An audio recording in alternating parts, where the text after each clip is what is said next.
यशायाह इसका 35 अध्याय 6 वचन। तब लंगड़ा हरिन की सी चौकड़ियाँ भरेगा और गूंगे अपनी जीभ से जय जयकार करेंगे, क्योंकि जंगल में जल सोते फूट निकलेंगे और मरुभूमि में नदियाँ बहने लगेंगी। यस, आमेन। जय मसीह की सभी को। कैसी है मेरी यूट्यूब फैमिली? मैं आशा करती हूँ आप सब आशीषित होंगे। और कितना अद्भुत वचन दिया है परमेश्वर ने हमें आज के दिन के लिए मेरे भाई बहनों, कि परमेश्वर का वचन क्या कहता है कि तब लंगड़ा हरिन की सी चौकड़ियाँ भरेगा। इसका मतलब ये है कि लंगड़ा यानी जो पाँव से अपाहिज है, ना वो खड़ा हो सकता है ना कुछ कर सकता है, तो वो भी अगर परमेश्वर का आशीर्वाद पाएगा, आशीषित होगा, तो वो हरिन की सी चौकड़ियाँ भरेगा, यानी हरिन के जैसे वो चंचल होगा। क्योंकि हरिन का ही यहाँ पे उदाहरण इसलिए दिया है कि हरिन जो है वो सभी प्राणियों में क्या है, चंचल और एक्टिव रहता है।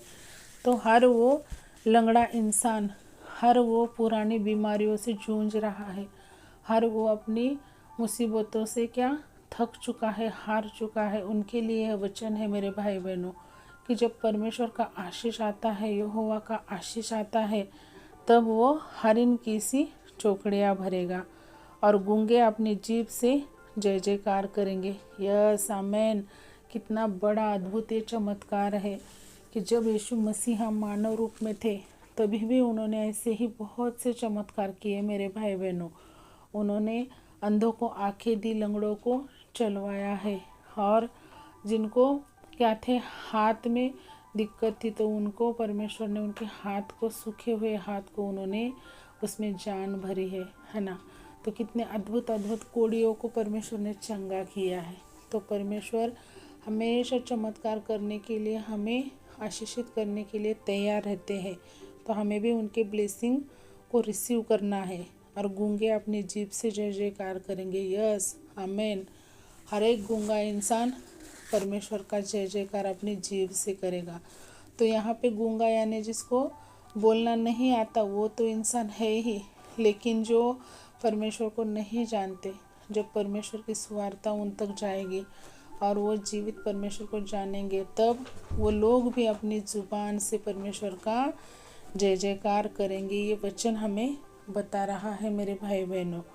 और क्योंकि जंगल में जल के सोते फूट निकलेंगे, यानी जहाँ पे क्या है कि बंजर ज़मीन है जंगल में, वहाँ पे एकदम रूखा सूखा है, वहाँ पे भी परमेश्वर अपनी जल का प्रवाह वहाँ पे निर्माण करेंगे, वहाँ पे भी जल के सोते फूट निकलेंगे और मरुभूमि में भी नदियाँ बहने लगेंगी।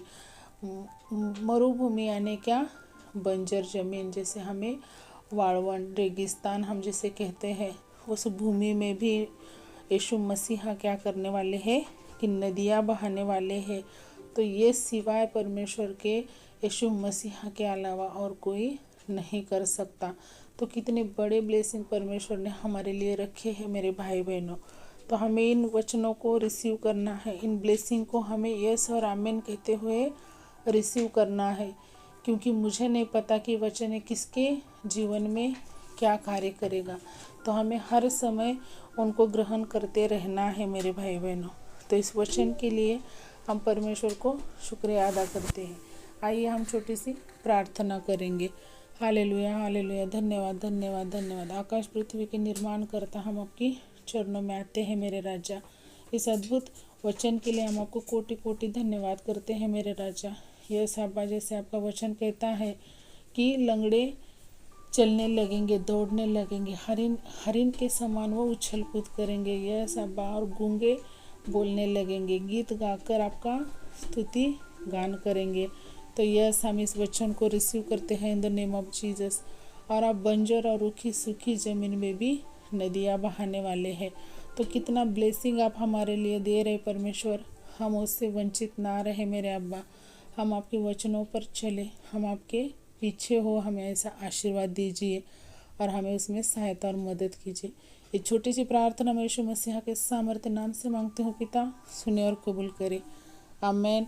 जय मसीह की सभी को। शालोम। प्रभु यीशु मसीह की शांति हम सभी के साथ हमेशा बनी रहे। मिलते हैं फिर एक बार ऐसे ही अद्भुत वचन के साथ। तब तक के लिए जय मसीह की। Thank you so much.